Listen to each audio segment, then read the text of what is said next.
Welcome to Beyond the Roar. This is a podcast about intentional conversations around life, family, and church. I'm Chris, a barber and a builder. And I'm Todd, a pastor and visionary. We're not just church people. We live real life, talk to real people, and we believe everyone matters, no matter what rung of the ladder you're on. Our mission is simple: reach the lost, heal the hurting, and listen without bias in a world that's quick to label and slow to care. If you're looking for perspective, encouragement, and honest conversation, this is Beyond the Roar.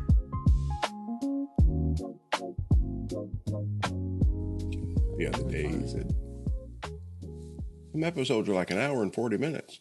I said, yeah, absolutely they are. So it's called podcast. Joe Rogan, they got 4 hours. Yeah. He's like, I never heard an episode. Yeah, I said, people get in the car, drive down the road and listen to that for 2 hours. I said, we've done it a lot. So it's just engaging conversation. You're just listening. And A lot of people listen. I don't remember where I heard this, but a lot of people listen because it helps them hear deep conversation where in regular life you wouldn't. yeah, And at most times, in the barbershop too, it helps, but like, who has engaging conversations for a long time where they're not on a device, or they're not doing something else? back in the day before there were phones and all of these technology, all these things, that's what you did. You had conversations. You would sit on the park bench. You would talk to people on the street. You would meet people in the aisle in the grocery store, which some of that probably still happens. But Oh, for sure. social media has made conversations become so shallow. I'll be there in 5 minutes. Okay, dog. That's it. Not just that, though. I think we talked about it in a later episode, but attention spans decreased, which in turn affected conversation length and depth. In here, if I get 5 people and there's 2 old fellers and 3 young fellers, the 2 old fellers will talk and the young fellers, nothing. And maybe that always was, but it's interesting. The young people probably feel like they have zero connection with the older fellas. They're ancient. Probably. They don't understand 6, 7, and all that trash.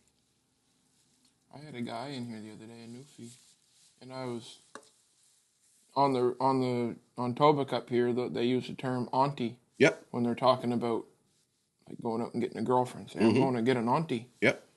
And I was telling him that, and he couldn't get it. He said, "What? What?" And using all the Newfie slang and stuff. And anyway, I said, yeah. In the end, he left after the haircut. I said, you go home and talk to your auntie, referring to his wife. Yes. And he left and he didn't know what to think. But it was funny.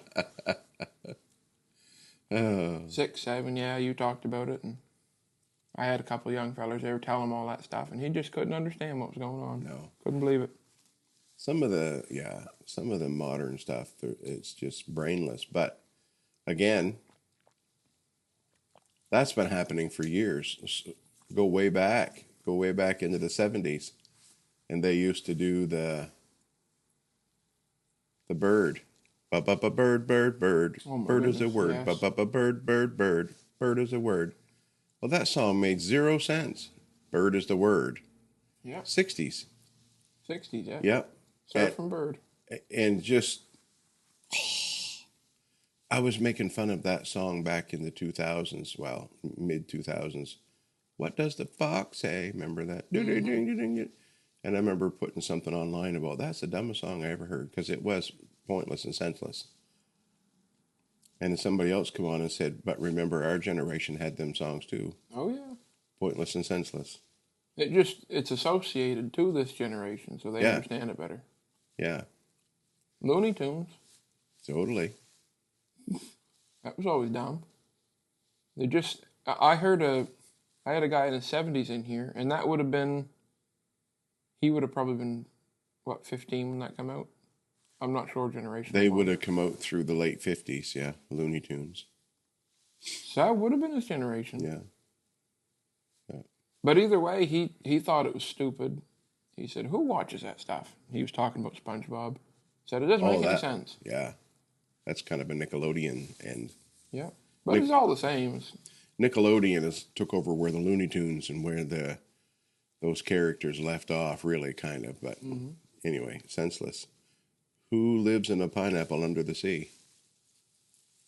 Bob SquarePants. Mm-hmm. And the Looney Tunes had talking rabbits and ducks. Aliens. The Acme Alien Program. They had Bugs Bunny. Yeah. Who could never get killed. The Roadrunner could fall 1,000 feet and have a rock fall on top of him. And he would just kink his back and get up and walk away. That's right. No, the Coyote. Sorry, not the Roadrunner. The Coyote. Did I say the Coyote? Nope. Yeah, the Roadrunner and Coyote. Roadrunner never got caught. Roadrunner never got caught, and the Coyote never died. Yeah. Hit by train and everything. Rip. Way he'd go. Ben and Jerry, were they Looney Tunes or was that a different thing? I don't remember that. Ben It's and an ice Jerry? cream. Ben and Jerry, the show, The Cat and the Mouse? Oh, yes. Yeah. Or Tom and Jerry. Tom and Sorry. Jerry. Yeah. Sorry. Ben and Jerry's a great ice cream. They are. Tom and Jerry. Yeah, Tom and Jerry was on that too. And Tom the cat and Jerry the mouse, I guess. I'm assuming. I don't know. Yeah. I can't remember how it went. Tomcat. And then we had the Flintstones. So that wasn't Looney Tunes. That was but the same era. They had more family values, kind of. Yeah. Fred Flintstone had wife and kids, and then Barney had his wife and kids. Yeah. That was good. Kind of family, I guess. They all just kind of did stupid stuff and got hurt. But it always portrayed Fred and Barney going to work. Yeah. Wilma and Betty were the proverbial stay-at-home mom, taking care of the babies. It's a terrible thought. I was just thinking about, imagine if Fred and Barney were on welfare or something. Right. How would that show have gone then? Probably like some of the ones today. What's that one they got down in the Nova Scotia there? The Trailer Park Boys. I shouldn't laugh. It would have been like the Trailer Park Boys. That's wild. Welcome to the Sunnyvale Trailer Park. Yeah. But we had a lot of cool, like Dad and I, when through the 80s, I was born in the 70s, but I don't really remember. I remember some things as a child, but I remember in the 80s sitting on the couch and watching cartoons with Dad. And it would be early Saturday morning or whatever. Not often, because he would work, whatever. But I remember, and that was my thing. Every child growing up through the 80s, pretty much, at least the first half or so of the 80s, you would have spent your Saturday mornings with your siblings, if you had any, or alone. And it started at like 6 o'clock with Count Frankenstein or Count Castle. I don't know. They had the Wolfman and they had all that stuff on there, and it was kind of disco-y style. And then after that, if you wanted to, if you were a channel surfer, which in our day there was only 3 channels, 6, 8, and 10, and 3 if you could get the TV just right, then you could watch The Littlest Hobo at 7, from 7 to 8. And then the main feature would start from like 8 to 10. There would be the Looney Tunes. I don't know in what order. There was even wrestling one back in the day. Cartoon? Yeah, a cartoon. Hulk Hogan and all them guys back in the 80s. WWF was big then, which is WWE now, but it was World Wrestling Federation. Of course, they get into a row with PETA over that because they had the World Wildlife Fund or Federation or something. So they called it WWE. But yeah, Hulk Hogan, Roddy Piper, the Macho Man, like Elizabeth. I remember they had a cartoon out like that. I don't remember what it was called, but we would watch that. And then there was, I don't even know, so many. Garfield and Friends, Yeah. the Chipmunks. You guys had a lot of good cartoons. They were wholesome, other than trying to kill one another. Well, yeah. And nowadays, it's funny though, because they went from, like, they banned the rabbit, what's the rabbit and the dude chasing him with the gun? Bugs Bunny. Bugs Bunny and And yes, I got Elmer Fudd. I'm chasing rabbits. Yeah, they banned them because he had a gun. Yeah. But they'll show SpongeBob dying by getting smashed with a hammer. Oh yeah. You know, so Well, shave his head. Guns are terrible. It's funny, isn't it? There's a change. Trying to decommission the guns before they come and take them. Try to. Just, I don't see the difference, though. Anyway, that's not associated with what we're talking about, but we're actually trying to talk about fatherhood today, and we just got onto the topic of cartoons to start. But referring to fatherhood, you're my father. I was once a child. I'm your father. You're my dad. I'm Luke Skywalker. You're a dad now. I'm a dad, literally. Becoming a dad for the first time is our beginning topic for today. And that's weird. How did it feel? I never felt nothing. Tired. Poor wife. My goodness. I did feel terrible in that regard, Ashley. Oh. Birth isn't fun. And now she wants to have another, so, you know, you go through all that pain, you think that'd be it, but women are tough. The risk must outweigh the reward. I love it. Tougher than nails. You gotta be. You imagine some of these women that have had 15, 16? 17. Yeah.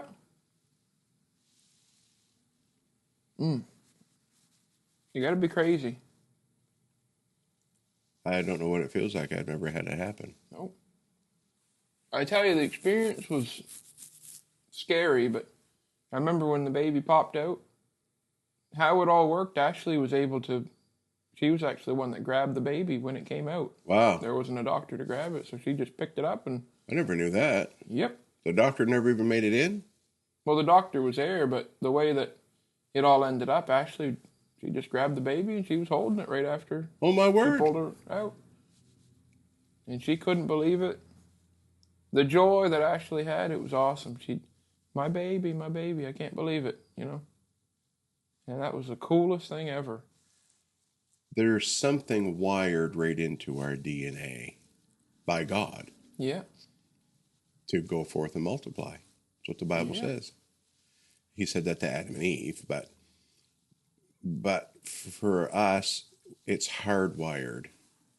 It's hardwired into us to procreate. It's what we're supposed to do.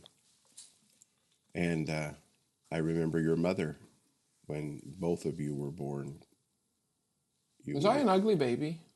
No. Desiree? No. I've seen some ugly babies. Oh.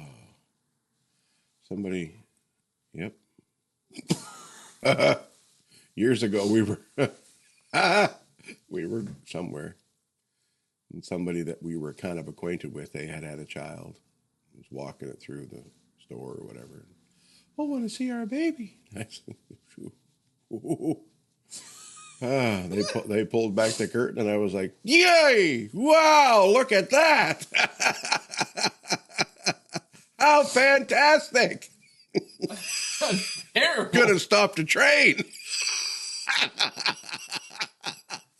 My Lord. And you know what? That's been 20-some years ago. It's probably a beautiful swan, or it's out stopping trains, whatever. I don't even know what it was, boy or girl. I ain't got a clue. It was, yikes!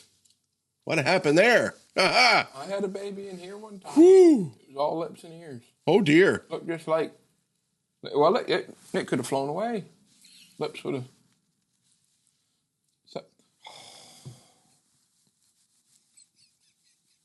There's a, I can't give all the details because it's not the. Anyway, there's a story that actually. Don't get caught in the wind. If you like a parasail, look at the kid go. Steer to the left, child. Stay away from the wires. Ashley's grandfather tells a story about one of their kids was born. They had big lips, big old lips when they were born. They said, when you're tired of them, you just stick them to the wall and walk away. That ain't even right. Oh my goodness. If Grampy was in here, when you're growing up, you'll give your friends or siblings. Now, my sibling came 15 years later, so I couldn't give her nothing but a princess name. But sometimes you'll have names for your sibling that are a term of endearment or whatever that you all know. So we have a friend of ours out in Limey. That's the Limey. We have a friend of ours in Carlingford. All of his family, well, at least two of them that I knew of, brothers, have nicknames. And there was 3 or 4 brothers and a sister. And one's nickname Bear. One's nickname was Dib. Like that's the out home. Who was Bear? Bear is Jeff. His nickname's Bear? Well, that's what the locals. I never knew that. Yeah, Bear. And then you've got, one up the back road, they call him by his last name, Everett, and so growing up, Grampy. That's not his first name? No, that's his last name. First name's Aiden. I guess I knew that. Yeah, well. Anyway, that's neat. Grampy had a nickname when he was growing up. They called him Pogo, but I have no idea why. I thought they called him Boob. Well. Was that just cousin? No, well, so that came in from Grampy and Uncle Norman working together, and it was, what's going on, Boob? What's going on, Boob? Like that was just kind of a thing. Okay. And then cousin Travis used to call him that. Cousin Keith still does. Yeah. And things like that. So it was Uncle Boob, and you didn't know who he was talking about, Dad or Uncle Norman. Which one are you talking about? Uncle Boob. Because they called them both that. But anyway, and Aunt Shirley's passed away now, but she had a nickname, and I'm just trying to remember it. Anyway, Aunt Kim, if she was here, or Aunt Phyllis or Thelma, they could tell us. That'd be fun sometime if they're ever over to bring them in and interview them. You want to talk about a crazy episode? We would have, yay. Woo-wee. It'd be fun. PG. We need to do that, girls. PG-13. We're going to stay liquid.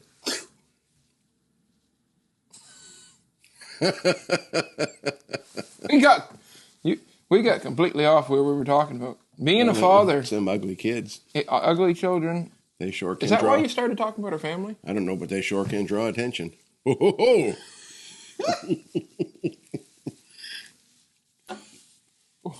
And how do you not lie? Isn't she cute? Yes, she is something. Caden always talked about Sawyer that way, messing with him. You're so ugly and all that stuff. Draw attention. Desiree used to tell me I was adopted. Yeah, they used to call you Wong. Wong. Why did they call me Wong? That you were from a Chinese family and we adopted you. We're a Korean family. It was the Wong one. Oh my Lord, that's well, not even right. Looking at that photo, that sticker, you could pass as a hybrid. Matter of fact, my anesthesiologist down in Fredericton, I had surgery a few weeks ago, and she looked at that, and she was Asian. And she looked over that, and she said, "What's the meaning of the sticker on your back of your phone?" So then I started to tell her. That's our son. It's his barbershop. It's kind of his calling card. Oh! She was awesome. She didn't know, but I was like, Yeah, that's a weird one. Yep, it's not samurai for sure. No. Anyhow. I had a boy in here the other day getting a Korean haircut. They got they got messy style haircuts in Korea, fancier styles. And I was talking to him. I said, "You're going for that North Korean haircut, right?" And by Kim accident, Jong Il. yeah, Kim Jong Un. And he said, "What? What?" He was all excited though. He thought it was funny. Really? But his dad was here. His dad started laughing. The boy didn't know what to think. Was he Asian or white? No, he was native actually. Okay. But that was even better because of it. Oh. But Nick- jumpins. Well, I guess that's Hitler sign, but Yeah, don't do that one. You'll get canceled. done. We don't associate with Hitler. Zero. We weren't even alive when he was around. Nope. And if he was, I'd have killed him.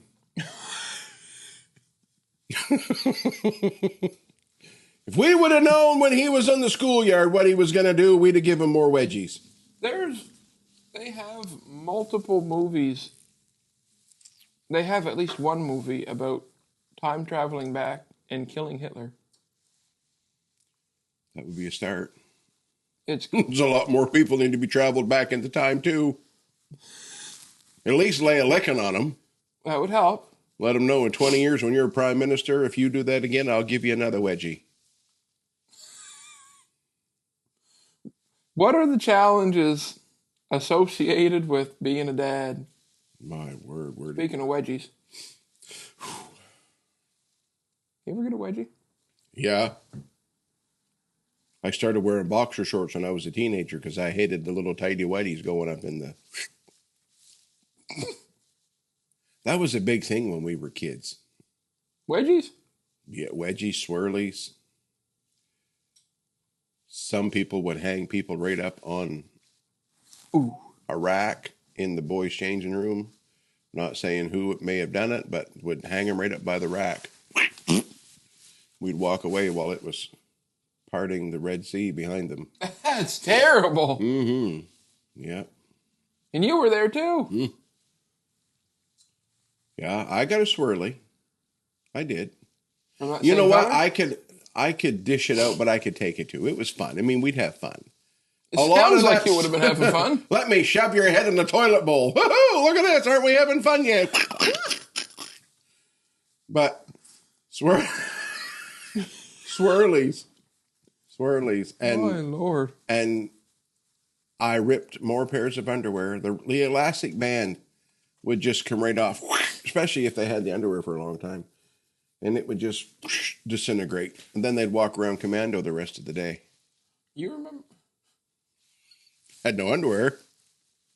Crack was freshly cleaned. Gross. I don't know if it was Kurt and Cassie and Harvey, but might have been Cassie. She gave somebody a wedgie one time, and it was the whole pair come right out. Took the whole thing straight off him. Oh, I believe it. Might have been Kyle. Ooh. It was bad in the end. Anyway, it was funny though. Ooh. But they weren't good after that. Oh, no. That would hurt. That does hurt. And you know what? After I got a wedgie, I didn't want to give a wedgie. You know what the big thing was when we were teenagers? Now, maybe you didn't go through that. It was snapping your friend in the... Yeah. Where families are made. Walk down the hallway at school, and if you weren't paying attention, wow! They still do that. That's a boy thing. You know what's worse now is that all the young fellas, they don't wear jeans anymore. They wear them sweatpants. So it's straight through. It's just... Ain't nothing left. If you could get that finger right there to do a good whip, sometimes you could... You'd be singing in another octave. But that was bad. Like, that was bad That stuff. is bad. That's bad. Taking an elastic, boom, doing things like that. Yeah. I don't know who would ever do that. And taking paper clips and right down the hallway. Things like that. Like, whatever happened to just good old-fashioned spitballs? Can't do that. COVID. Oh, yeah. It's to spread my germs on your face. You know, you talk about doing it to young people, but you done bad stuff to Grammys. Throw the firecrackers right behind there. What'd Graham have? One of them sleeper That's cab about campers? being a dad. Grandmother and Edwin used to have that camper.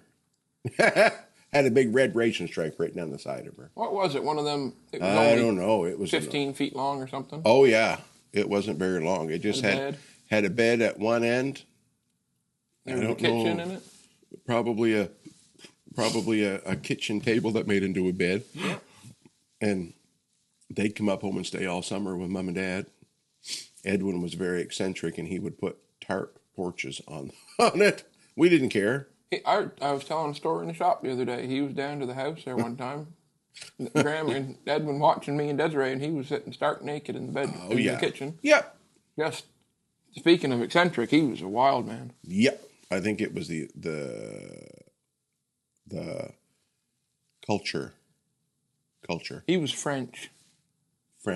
I'm also French. Ça va bien, bonjour. Ça va bien, toi?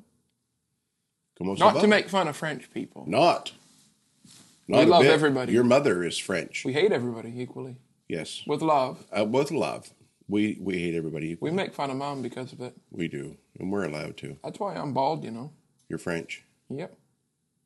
If I was English like you, I'd probably have hair. I don't know what happened to me. Must have been your father's fault. Grampy Poirier, if you're listening to this, I love you.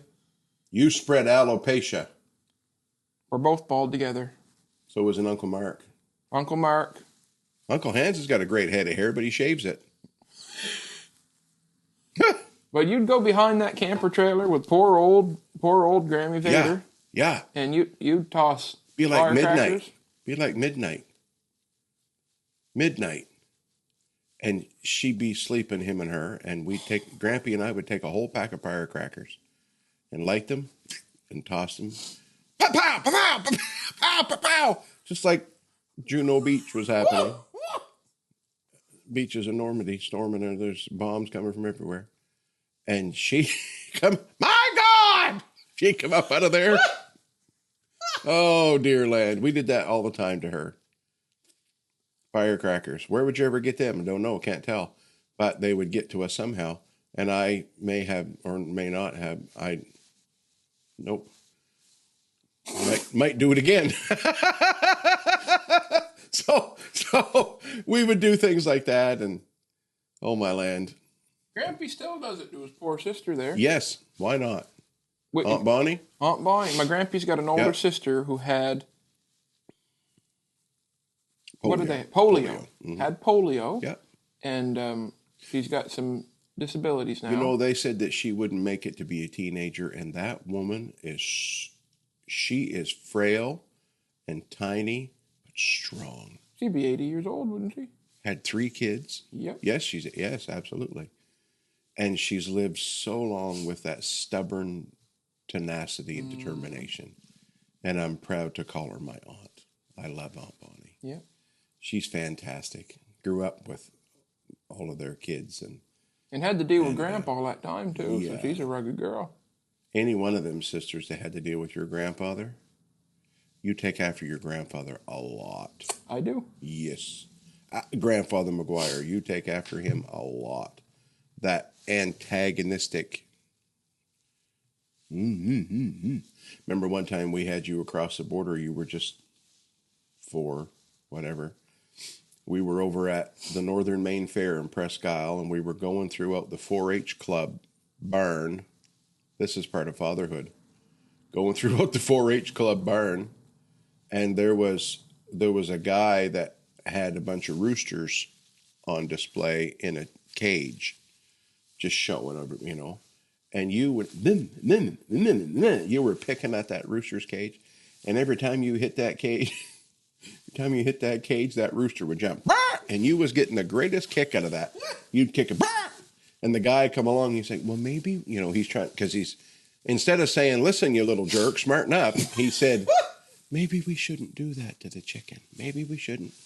And you're looking up at me, and I'm looking down at you, and I'm not even listening to the man. And you're like, hit the table again, or hit the, you did so funny. Well, where was it? I have a distinct memory one time. We were out on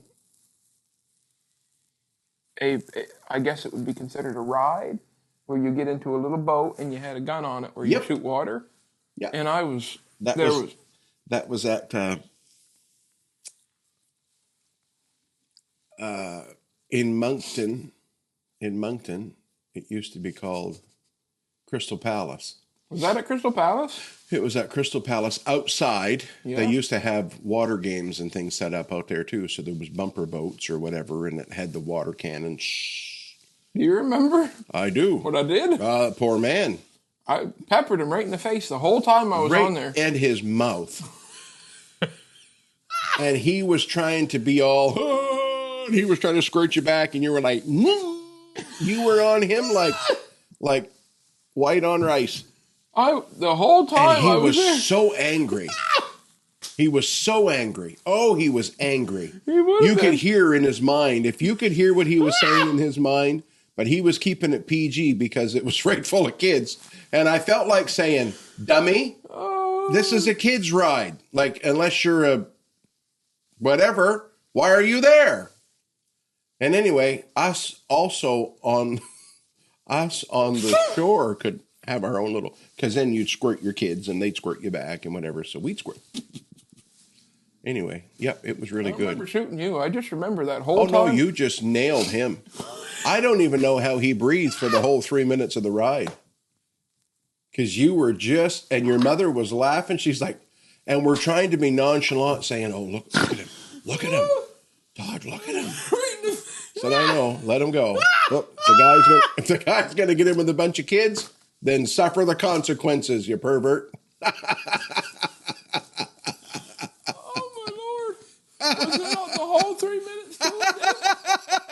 Was it 3 or really? 5, whatever it is. You God. just soaked him. The whole time? He got out of that thing and his boat was wet. He was wet. He was mad. It was awful. You probably ruined the rest of his week. Oh, I love that. My Lord. But it didn't matter. We was in Ontario one time when I was a kid. I was 13. We were on vacation. Uncle Tony and Aunt Liz and Mom and Dad and me. Matthew was in utero. So this would have been maybe 1989 or whatever. Yeah. We're in Ontario, and we stopped halfway up at a hotel, but it had a water slide, and it was one of the cheap pool water slides that you have if you have a home, like a little blue one. That break if you're... Yeah. Anyway, I was having fun on the water slide, and there was this one guy that just, Uncle Tony was in the pool, I was in the pool, maybe one other, and then this man. And this man was swimming laps, back and forth, back and forth, back and forth, right in front of the diving board, or in front of the slide. And I would have to wait until he got by, and then I could slide down, whatever. Well, this one time I wasn't paying attention, and I landed right on top of him. Right on top. It's like a meteorite striking the earth. And he come up out of that water, arms and legs, spitting. And he said, "You've been trying to do that ever since we get in the pool." He said, "You're nothing but a menace." Well, it's a good thing Grampy wasn't there, because this was in Grampy's unrefined, wild, and woolly days. He'd have struck the guy right above the eye. Probably. But Uncle Tony was there. He deserved it by the sounds of it. Well, I did, but it was truly, honestly, a mistake. The man could have went to the other side of the pool and swam laps, but no, we had to do it right in front of the slide and the diving board and whatever. And Uncle Tony come unglued that day, and Uncle Tony did? Uncle Tony, I'm telling you, Uncle Tony come unglued that day. There's a story about Uncle Tony, but I've already mentioned his name, so I can't say it. We'll let him tell it.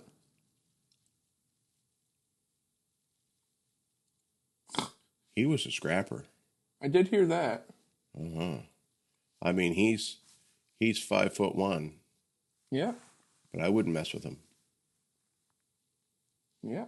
He'd knock the head right off you with a baseball bat, literally. Anyhow, he come at the guy with words.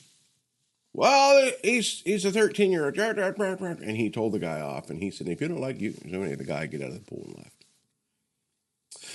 That was my claim to fame, other than getting pooped on by a bird when I was in Niagara Falls. Other than that, it was great. It was a great vacation. Pooped on by a bird. I did too. Imagine. Pushed You're lucky. I pushed the button, the crosswalk button. So we were walking up Lundy's Lane, which is the big lane right there in Niagara Falls. pushed the button and the seagull was clear to the top, and it pooped right down my. And I turned, thinking that Graham and Gramp and Uncle Tony and Aunt Liz were right behind me. No, it was a whole bunch of people that I didn't know, and I'm like, that freaking bird just pooped on me. And I turned, and there's everybody looking at me. I'm like, hello there, strangers. That reminds me of a movie scene. I think it's an Ice Age. Same thing happens to Sid the Sloth there. Yeah, okay. Where did everybody go? Yeah. Where are they all? Oh, my Lord. Fatherhood. That one of the ones I want to talk about is the difference between your generation, mine, and Gramps in raising kids. I seen a picture yesterday, and it was from 97, I think. Two parents standing above these two stones, and I don't know how large the drop was, but one parent was tossing the baby, all bundled up, tossed the baby right over probably 5 feet, and it said, back when parents weren't weenies. And that would have been your generation. Oh, yeah. There's a commercial on TV that sums up the generation. Actually, it's a show. I got to find it. Anyway, there's a guy and a husband and wife and a little toddler. The little toddler is starting to toddle over to the electrical outlet. And the mother's like, oh dear, oh dear, oh dear. So this is supposed to be based out of like the 70s, just the way it was retro, the way they made the miniseries or whatever. Oh dear, no.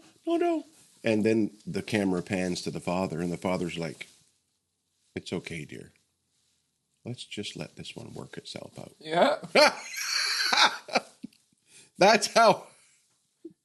You mentioned that story in our second episode. Probably. I didn't realize yet. I'm working on that right now. Oh, my land. This was right before you talked about me falling down the hill. Oh, yeah, that's the one. And then you laughed about it. Yep. You still laugh about it. That was hilarious. Fatherhood. There are certain things that you get with fatherhood that are so rewarding. Not your son falling. That's not what I mean. That's what I wondered. But those are moments. And if you can take the moments in of being a dad, it's pretty cool. I've never been a mom. Not interested in becoming one. It's virtually impossible.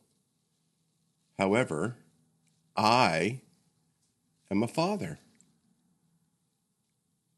You were our second born. Yep. And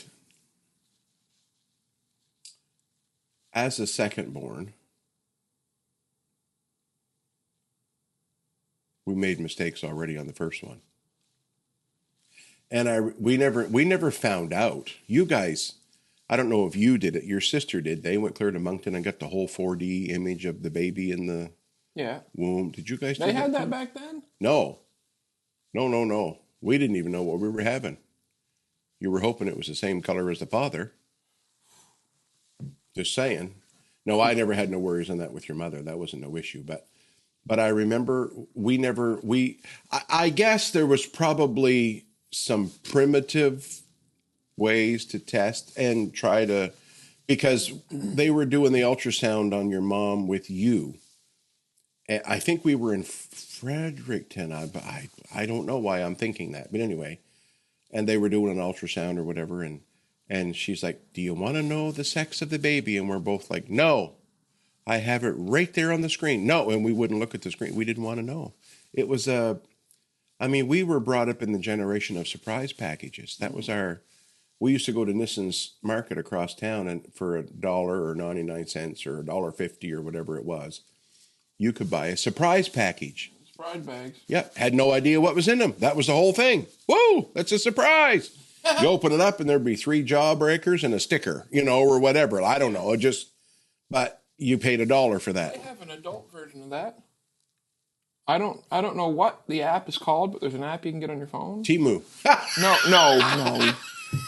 There's an app you can get on your phone, and certain restaurants like Tim's will have deals. Oh! Mel and Tim posted about that. Yeah, it's called I don't have it. I'm glad you do. Too Good to Go. Too good to go. That's the adult surprise packages. It's true. We went there one day and we got a bunch of old, You did. day-old Timbits and a couple cookies. I mean, I don't think that they do that here in our area, Not yet. but it could. It could. Maybe. Uh,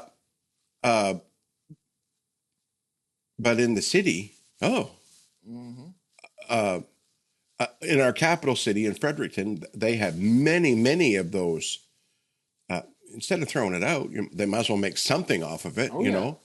So, and they have them for the Diplomat restaurant, where if they have maybe leftover buffet items, they just plate it up. You know, I don't know. Sounds awesome. Yeah, but they have it there. You can pay an X amount, and it'll say, normally you get 3 chicken balls, 2 ribs, whatever, for $7 or whatever it is. And you can go in and get that package. And yet Tim's does it. So what did you get from Tim's? A couple Timbits and some cookies. And I was looking for what Melanie got, though. She got a whole case of muffins. No kidding. Hers was a whole, like one of them donut boxes just filled with muffins.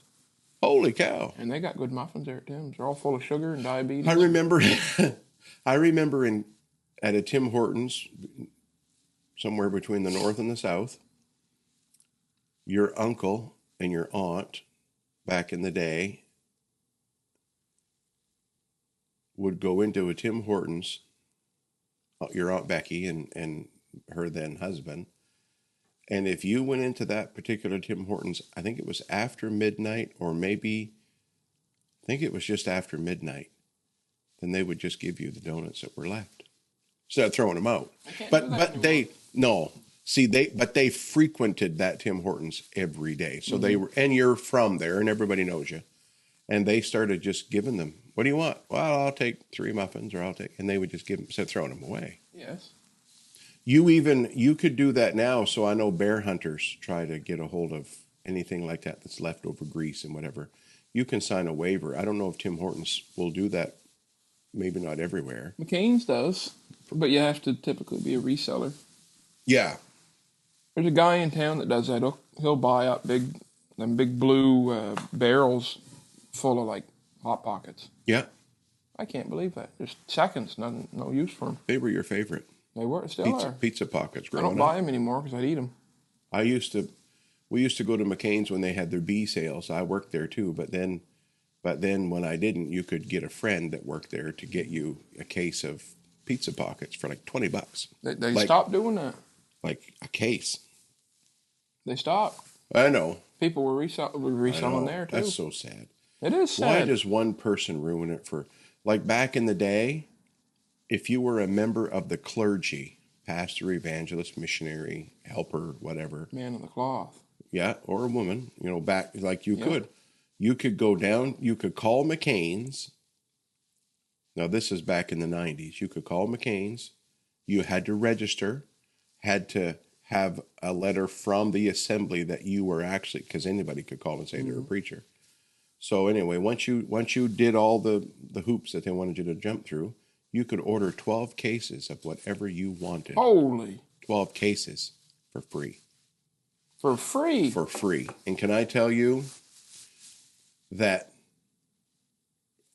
for probably 3 years, if we didn't have that, it'd have been a rough go. Juniper? Mm-hmm. Yeah. Juniper and various other places that we were at, but I remember Juniper especially. Mm-hmm. You weren't born just yet. Desiree was just an infant. And I had just got laid off from a job at the mill that on a Friday, they brought me in on a Friday and said, you're doing fantastic. We're going to give you a raise. This is father stuff. We're going to give you a raise. You're doing great. And you're going to be able to start your Blue Cross. Like, it was a big thing. Like, I was really excited. That was on Friday. Your mother and I went out and celebrated. We went and told our family. We were so excited. Showed up on Monday and they fired me. Yep. Just like that. And I said, but Friday. I was in the HR office like it was great. Excited. Yeah, well, we can change a few things, and last hired, first fired. So there was 2 or 3 of us. So it wasn't just me. Right. There was 2 or 3 of us. And if I was a Christian, am a Christian, loved God, but I could have turned the world upside down right then. Imagine. Because now you're taking from my family. I'm here exchanging my time for a paycheck. Now you've told me that my time's no longer important and whatever. So I remember we went to McCain's, and of course we probably already had that started anyhow, but we went into McCain's and we got pizzas and pies and fries and pizza pockets and all the stuff that when you were 20 years old you could live on and it wouldn't bother you, you know. And if we didn't have that, like we had cases of we got cases of matzo sticks, and we got cases, I mean, whatever they had, they would send you a menu and you could just read down, I'll take a case of this. You'd show up and they'd load it in your car and you'd sign a paper and away you go. But like every other thing that's good has to come to an end. Some person took that food that was donated like that and had a church picnic and sold the juice boxes and things at a church picnic as a fundraiser for whatever. Isn't that funny? And that stopped it all. They pared it down from getting 12 cases to getting 3 cases, and it was 3 selected cases: pies, fries, and peas. Yep. And then they stopped that altogether. Wild. Yeah. But it only takes one to ruin it for everybody. Adam, the Bible. Yeah, that's Garden right. of Eden. I have a bone to pick with Adam when I get to heaven. He's the reason. He's the reason. Yeah. We could be in paradise. Yep. Anyway, everything has a plan. Just takes one. There's a plan. There's a plan. Next bit of topics I wanted to talk about is raising children in church. Speaking of Adam, they didn't have that back then. They didn't have church. They didn't have Bibles. That was it. So They had the Word of God, the literal Word of God, literal, the voice. the voice of God. The Bible says that God would come down with Adam and Eve and would commune with them in the garden at the cool of the day. Now, every 24-hour period has 2 cools of the day. Morning, obviously it's cool. Then in the evening, after the hot day has passed, the sun is setting. That's when I kind of like to think about that. I like to think that God came down to Adam and Eve to hear about their day. Yep. What'd you do today? Did you find a new vegetable? Did you find a new fruit, a new herb? Did you, And he would just commune with them, having fellowship with them. Mm-hmm. What an incredible thing. You really do have ADHD, don't you? Yeah, I do. And coffee doesn't help. What are we talking about? How to Raising raise a kids child. in church. Well, there was a reason for that. So you said that they didn't have a Bible or they had the voice of God. As a dad, you want to raise your children. I'm a Christian dad. I mean, if you go to church, you obviously want your children to go to church. And when you found the way, spoke about that last night in service. The way? When you have found the way, we talked about the rapture and the second coming of Jesus and all those things that are going to happen. It's not just symbolic. It's not just what if. It's the truth. The Lord is going to return in a cloud. Yep. Scripture says it. And the dead in Christ are going to rise first at the sound of the trump. And those that are alive and remain shall be caught up to meet them in the air. And so shall we ever be with the Lord. That's a hope that we have. It's a promise. That's a promise. And so as a father, bringing your child to church is one of the greatest things that you could do. What's your take on that? You do that now. Yeah. You lug that kid around everywhere you go. Anywhere we can get her. Any church we can get her.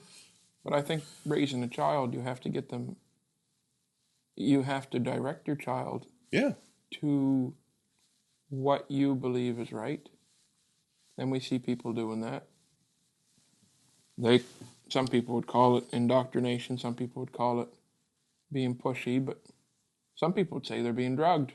Yeah. I was drugged to church. Right. I look at it as, so years ago we had somebody pose a question to us, not a question, a statement.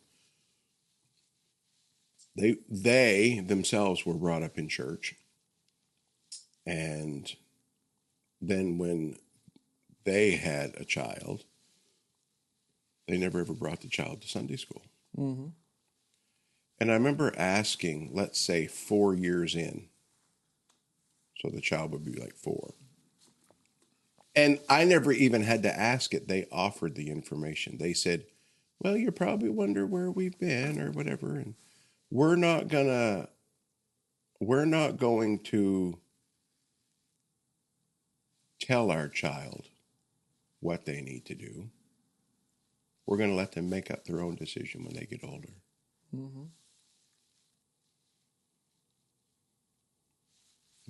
Wonder how that worked. That's a weird way of thinking. Philosophy. It's a weird philosophy. I've heard that more and more. I'd see it a lot with hair, especially. Kids come in that have hair right down to their butts, and their parents say, well, they didn't want to cut it. Yeah. And whatever. You know, there's I don't care one way or the other. I mean, it's hair. that one's not as important, but Still, with life choices, if you let to do it with one, they're going to let it do with others, you know. Yep. I understand that there are some things that you should let your child do so that they can learn a lesson or learn whatever. You have to learn. You can't just bubble wrap your kids and send them out into traffic or send them out into the, you know. You have to teach your child. We teach our children, oh, don't go into the road. Yep. Well, we're not. By saying that, we're protecting them. Yep. So we're not telling them, oh, don't go into the road because whatever. We don't want them to get run over by a car. Right. That's why we tell them those things. And you teach your child not to be a disrespectful monger. But even that's changing. Yep. In my generation, if you talked back to your family member, to your mother especially, you would have got a backhand right in the mouth. Mm-hmm. You learn not to do that too many times unless you like to get punched in the head. Yeah. I mean, I'm not talking a full-on, you know, backhand 100 miles an hour, Chuck Norris style. It was just a pap on the head or on the mouth or on the bum even, you know. Don't do that. Yeah. You don't do that. What does it do? It gets your attention. Whew, I'm not going to do that again. Not going to do that again.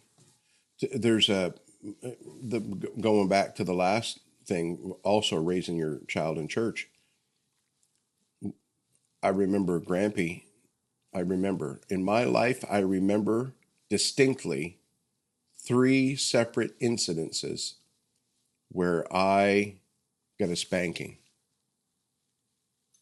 And I deserved it. Probably. I did. One was we were at Graham and Gramps' house up in Tobic Narrows. So from here, I was just a child, just a kid. I thought that was your aunt's. Aunt Bonnie and Uncle Donnie were up on the hill, and then the little blue, we call it the camp. That used to be Graham and Gramps. That was the homestead there. I know that. Yeah, and it was a lot of memories wrapped up in that plot of land. I wish we still owned it. But anyway, it is what it is. So they were building a set of steps. They were building something, and there was a skill saw. Now, primitive, old-fashioned skill saw.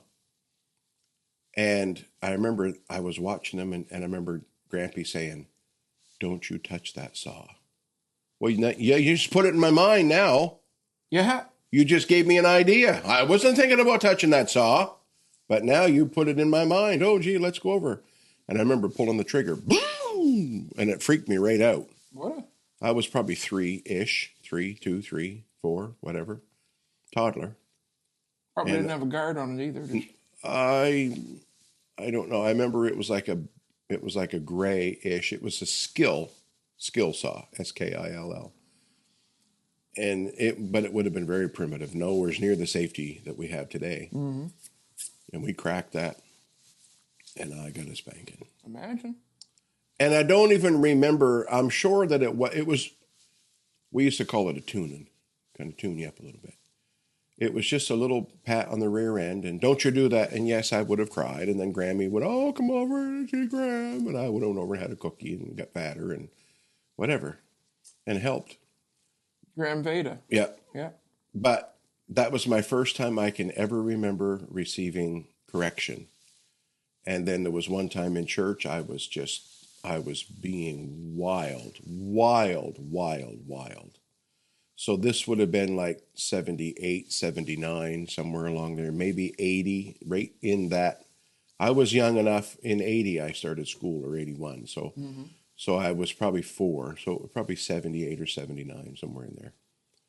And I was being bad. I was not listening. I wasn't, And I remember the preacher asked everybody to stand. They were going to do prayer. And Grampy threw me up over his shoulder and was walking me out to the back of the church. And I remember this now after all those years, but that pastor who's now passed away, he told me, he said, I asked, does anybody need prayer? And you raised your hand on the way out. Pray for me. Pray for me. Going out the door. So anyway, and I remember getting a tune in that night. Yeah. Fixing me up. Correction. And then when I want to say I was probably 13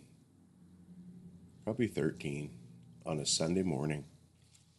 I was ribbing my mother, and I was pushing every button there was to push. I was pushing. And Grampy wasn't in church, and he was in bed, and he was probably nursing the night before and whatever. And I remember he got up, and he stepped out. They had just had enough, like whatever. And he stepped out across that floor and gave me a spanking, and the pee ran right down my leg. Yeah. I was like 13 years old. I'll never forget it. Well deserving, probably. And it wasn't like a beating and pounding. It was a correction. It wasn't there's a point. I don't believe. Now, you believe how you want. We raised our children and they come out fine. I don't believe in the whole gentling parent approach. Oh, he'll be fine. Oh, 1, 2, no. Your kid just punched that other kid in the head, or your kid's just being an idiot. Let's correct this. Yeah, there's now. times you gotta step in. You don't have to beat and pound on that's so wrong. But a good little skite on the bum is not going to hurt anybody. Teach them. On the hand. I told you not to touch that. Dude. So I remember when you were younger, maybe once or twice you would have got correction, but not most of the time. I would talk. I would say, stop. And you guys would.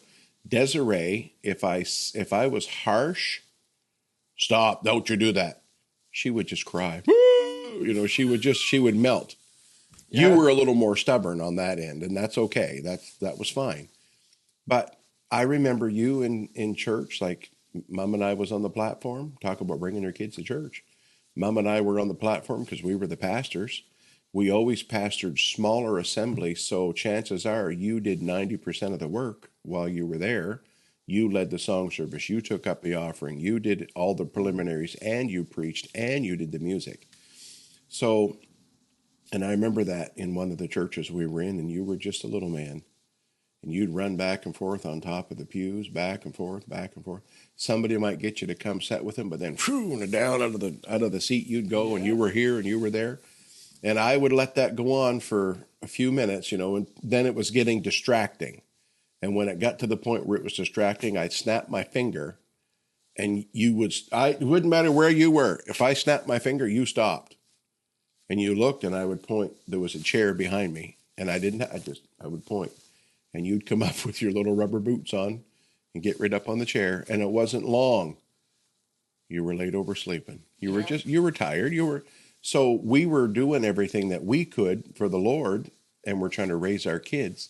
You'd think that somebody would have got a half a clue and said, oh, let me take that child and let me help you and but then you don't trust everybody either. So you just can't. When the young people were all there, you would sit with them and they were fine. You'd be fine. You'd beat and pound on them, but they would. Yes, you would. Punch them right in the nuts. True story. Probably right in church. That's probably what's wrong with his kids today. I'm only kidding. On that note, we're gonna stop for an ad break. We do not have any ads. How do you think grandparents treat their grandkids versus their own kids? Yeah.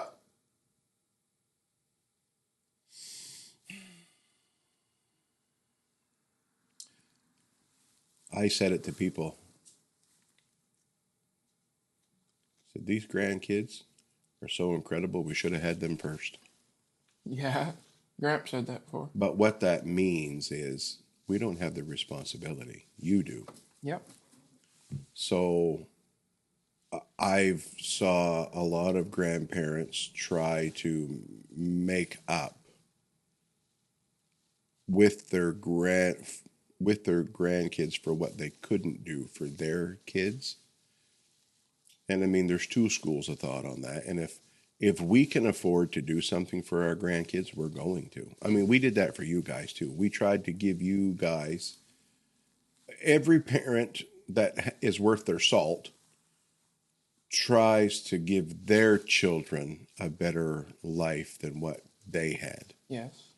And so when grandparents come along, I've heard stories like, those grandparents took them kids to McDonald's and spent $50 on, whatever, and they went for ice cream after, and they went. But that's because the grandparents don't have the day-to-day struggle. Yeah. They don't have to buy the diapers, the formula, the food, the clothes, provide shelter. They don't have to do normally. Normally, yeah. There are certain circumstances where the grandparent is actually the parent. And for whatever reason, in this generation, it seems to be more prevalent. Maybe it was that way back in my generation too. I don't know. And I'm careful when I say this, but there just seems to be a generation of lazy parents. And I have to be careful when I phones, the social media. That's a hard one, but I believe that's the biggest association. Because instead of wanting to bother with your children, just hand them an iPad. Yeah. So you can sit down on your phone. Yeah. And then there's a disconnect. And it's true. We never necessarily had the phone, but we had the soap operas. Yeah. We had the game shows. We had the TV growing up. And so if mother wanted to watch a show, I remember my mom didn't get caught up too much into the soap operas, The Guiding Light, As the World Turns, General Hospital, whatever they had. But some were, and that was their time. So it's time for the children to go for a nap. Go for a nap now. Come on, let's go to sleep. And they wanted to watch their show. Whatever, and that's fine because those mothers work hard. But there's this, I'm happy that I didn't have social media, a phone, YouTube, all of those things in my generation. Mm-hmm. It just made me who I am. So every generation has a challenge or a struggle, and that's what we have to. So I don't mean any negative on that when I say there's lazy parents, but there are. Oh, there really are. There really are. We see them all the time. But anyhow, just because I did it the way that I did it doesn't mean that everybody should do it the way that we did it. Would that come down to how they were raised too, though? Their Probably. parents, Probably. that they just didn't give them any responsibilities? Or? I remember in my home, we had a well-balanced home Yeah. when I was growing up. Dad worked, Mom chose to stay at home until I got older, and then she worked cleaning motels. I remember one time she just held various jobs through the years, but was so faithful, and Mom was kind. Mom was the kind of mother that would have cookies waiting when you get home. You guys remember that. Your mother would do that for you. That was the kind of mother that I had and was there. I knew that when I got on the bus at the school and I headed out over the hill, my mother was going to be at home waiting for me when I got there. And if there was a few times, especially when she was working, that I would panic because Mom wasn't there to meet me or whatever. And somebody else would, maybe my Aunt Liz or somebody would have driven out and said, Mom's just working a few minutes late, so I'm here to collect you until it's, and that was okay. But that was my generation, and then the next generation up. So having a well-rounded home, I got a bicycle maybe once a year or every couple of years. I would, it's spring, especially if I graded, if I passed, that was my big thing. We'd get a bicycle, or whatever. Never got one grade 6, eh? No, I got 2 that year. No, I failed grade 6. Back in the day when you could fail at things in life. Yeah, you can't. Now you just get a participation trophy. That's the only reason. Congratulations. I would have failed. Mm-hmm. I'm sure if at grade 10 or grade 9, one of them. Well, remember when you were a child, they ask if, of course, you were. I don't remember that. That was kindergarten. Yeah, your birthday falls in November. Mm-hmm. So you started school when you were like 4 in kindergarten. You wanted to go 4.5, whatever it was. School would have started in September. You didn't turn 5 until November. So we let you go into school, but you were still 4 years old, 4.5 years old. So you weren't developed. Maybe socially you were okay, but there was other things. And I remember. I was a little simple. No, you were rambunctious and loved. Hey buddy, you loved to talk to people and loved people. And I remember your teacher, Miss VT, she come to us and she said, at the end of the year, it's my recommendation that Christopher stay back in kindergarten. Mm-hmm. And we always wanted the best for you guys. And I remember looking at Miss VT and said, that's your recommendation? We're going to do it. Mm-hmm. And we had to eat. No, we didn't have to eat humble pie. There was other parents that were like, my kid's not going to fail. My kid's not staying back. And they forced their kid to move ahead. But then later on in life, they had issues. Probably. In grade school. Yeah, they did. And they either would have had to stay back or they just pushed them through or whatever. And when we said it was okay, she was so relieved. It is? Well, yeah, you're the teacher. Like, you know where their cognitive skills are and their abilities. She's like, oh, you're one of the few that would actually say that, and so you repeated kindergarten, but that set you in life. That you matured that year. You did so well that year, and you were advancing, and that's the way it was supposed to be. Yeah. So anyway, yeah. So there's hard decisions a parent has to make like that. When I failed grade 6, Grandma Gramp had to come in and make that hard decision. You know what? He's not ready.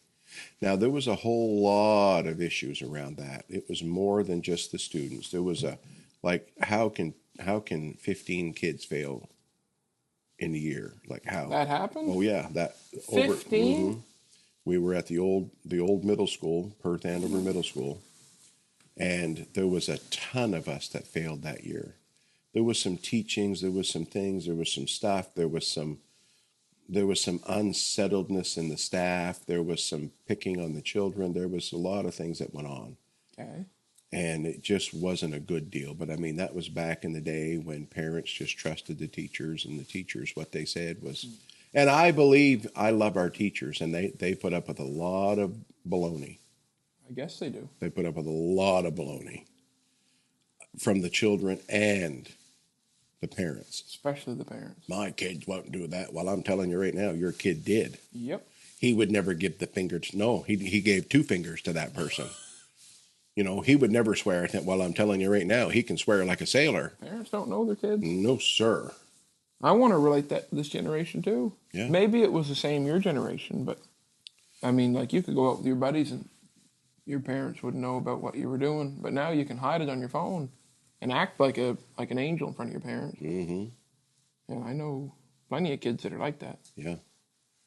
Oh, and yet their mother comes and they give her a big hug, and she melts because that's what mothers do. You know, fall in love with their child, and they're picking on me. Well, then right away the defensiveness comes out, and you're going to start defending your kid, and Yep.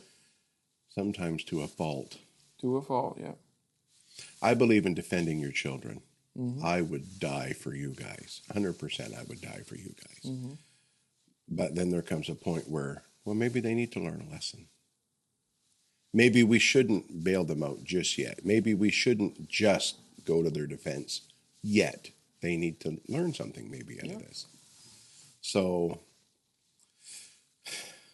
the difference in the generations, my generation, if you got in a fight on the playground, you were suspended. If you did it the next week, you got suspended again. And then after a while, you would just get expelled. In my generation, if you were being an idiot on the bus driver stopped, opened the door, and said, walk home. I saw that with my own eyes. Probably deserved it again. Walk home. Why I can't walk home? Go into that person's house and ask to call your parents, because I'm not giving you a ride home. You're a big dumb jerk. You can't do that no more. Nope. Nope, they could be wielding a knife. Please sit down. Please sit down. Please. I don't know, I'm just being whatever. This tolerant generation that's become so tolerant of everything, and so everything's offended. You don't drink soy milk? Well, I'm offended over that. Well, whatever. You ever try to milk an almond? Although almond milk is good. I mean, but I'm just saying, there's a point where you should be tolerant, and then there's a point where you should realize, get it through your thick skull and get off that there piece of device that you're watching and listening to, and actually parent like you're supposed to. Exactly. And we'll get to that again. I think they talk a lot about this next generation I even just seen a post the other day. They said that this new generation, there's more young people in it that are going to church than any generation that has passed, because they want something different. They see the world as what it's become. They see the technology. They see the dependence that people are having on it, the addictions, and they want something different. They want to change. I just spoke to a lady on that this week. We were down to visit your sister, and a lady said, we attended our Easter service at our church on Sunday. She said, we have a lot of young people now coming to our church because they're searching. Yeah. Not everything is peanut butter and fluff. Well, they don't have connection. When I grew up, I didn't have buddies that were close. I had Jordan Goodine, I could walk to his house maybe in an hour. Yeah. But I couldn't just travel. And that's the same with this generation. Everybody's stuck inside. They don't have bikes. Even if you wanted a bike somewhere, it would take too long, and then your parents would be worried because they're all helicopter parents. Yeah. It's a weird world. But I will say, with the increase in population and people that we no longer know, used to be that you could drive down a road and you would just say, boom, boom, boom, boom, boom, boom, boom. This is Tom, Jerry, Farron, whatever. You knew everybody. Stay away from him. He's an idiot. Stay away from her. She kind of got a drinking problem and she's really mad. Yeah. And, so we could gauge, I'm not going to go there. We're going to go here. But today you don't know who your neighbors are anymore, because the urban setting has rolled into our little country place. Nothing wrong with that. I mean, you have to readjust. Well, there was even, speaking of people you don't know, there was a man up in Tilly there who or a person, I assume it was a man, they tried to abduct a little Amish girl. Oh yeah. And Yeah. you just don't, that is truth. You don't know people nowadays, but at the same time, where is the line between giving your kids freedom and not? Like, you guys always let me run around. I was a big kid in grade 5. Yeah. So it does make sense.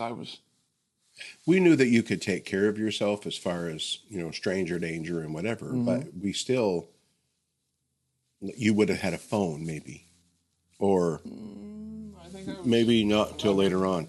So, but still, we knew that you were somewhere, Yeah. Yeah, I used to bring your BlackBerry. probably. And then I went down to the lake with Jordan and I got it soaked. Had it in my pocket. Remember that time? Yeah, put it in rice. Yep. But it didn't work. We didn't need It didn't work? I don't know. I can't remember. I don't know. Oh. I remember that was the first cell phone that I had that you could text on, and it was just little tiny. Yeah. It was a lot. So, in my generation, you would have breakfast, you would go outdoor, you would meet up with your friends, and you would go for the day. Yeah. I mean, you might come back for dinner. You might go in and get a bag of chips or some cheesies or whatever, take to your friends, and we'd all whatever. But we played for the day outside. It was it. You could be up to this guy's house, down to that guy's house. We'd be raiding the neighbor's refrigerator. Yeah. Hopefully they were home. If they weren't, too bad. The ham's gone. You need more ham. Milk's empty too. so things like that. And I think that we tried the best that we could in the generation raising you guys to let you just kind of, Desiree, your sister, she spent one summer right maybe 2 summers at the lake house with her friends. Again, you're just trusting that everything's okay. Mm-hmm. They would have parties and everything. We didn't know. Again, it's your kids, and they're not doing nothing wrong. Yeah. Well, we learn different. Yeah.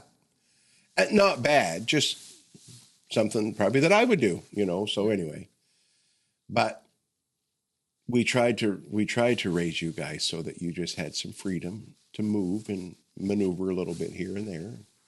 Like I remember in my day, we live about 3 or 4 kilometers from the public pool. Yeah. I'd get on my bike every morning, or at noon, probably noon or 1 o'clock. I think swimming was from 2 to 4 or 12 to 2. I can't remember. 2 to 4, I think. And I would come in over the hill. Mom would say, "Be safe." She didn't have a car. Grampy would have Grampy had. had the car. We didn't have 2 cars. Oh. Had 1 car. So if anything was to happen, she'd have had to call maybe Grampy Lawrence at the time, who lived locally, or Aunt Liz, or somebody who had a vehicle to go. Todd just blew a tire, or Grampy might come rescue me. Yeah. Grampy McGuire, my dad. But I never had any issues that I can ever remember. And we would drive in the road, and then we would drive back out. By the end of the summer, you were in shape because you drove that bike everywhere you went. And at the first of the summer, I couldn't hardly pedal up a hill. That was back before we had gears in the bike. Yeah. It was just one. But by the end of the summer, Mr. Man, we could digger. You just dig deep and get to the top of the hill and keep rolling up. Had to walk a little bit, but anyway, so we also tried that on your end. Like you guys would go here, you would go to the lake, for example. Who lets their kid go to the lake when they're 12 years old? We did. Yeah. I mean, you could have bumped your head, fell in and drowned. Oh, there's all kind of scenarios. Mm-hmm. We just, we knew it was going to be okay, I guess. I don't know. Or you trusted, because you trusted. 100%. But again, you have a higher power that you can trust in. Yeah. Versus a lot of people, they don't have anything. Yeah. They're going off the world. They have tracking devices on their kid's phone, which again, back to that little Amish girl, that doesn't sound too bad, but some parents are crazy in that regard. Your mother still tracks your location. Yeah. Or you've shared it with her.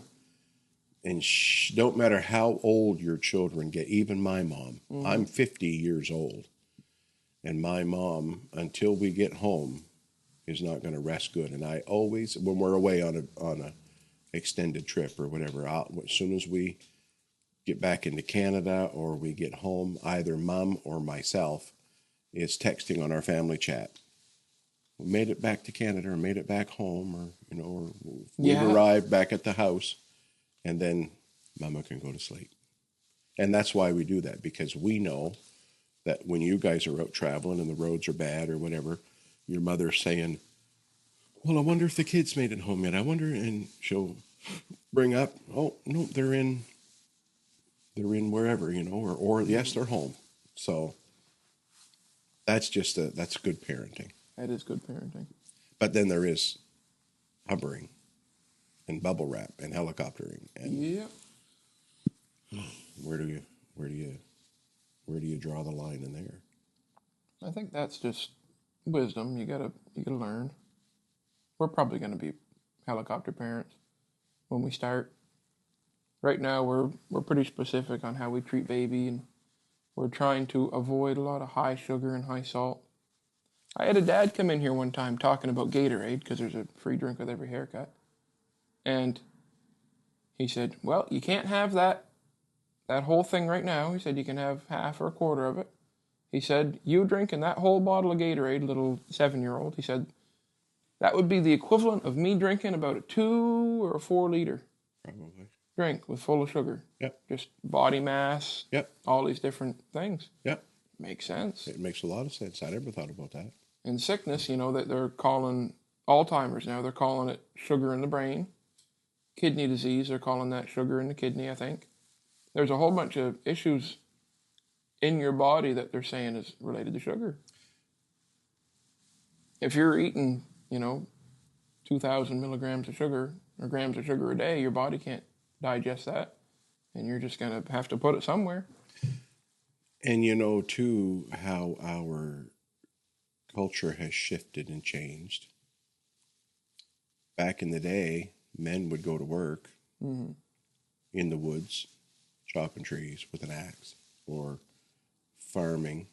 And a lot of it was manual labor. Yeah. They worked off whatever they put in, and they were skinny. You look at the Amish people, how many of them do you see that are fat? I mean, there's a few. There are a few. I've saw that over the years. He traveled in from the States. Yep. And he had a limp. So Yep. he had a medical issue. Yep. The only one, though, I ever seen. What was his name? I don't know. It was probably 7 summers ago. It was so long ago. Probably nicknamed him Gimpy. Gimpy, my lord. So. Yes. Oh. So. But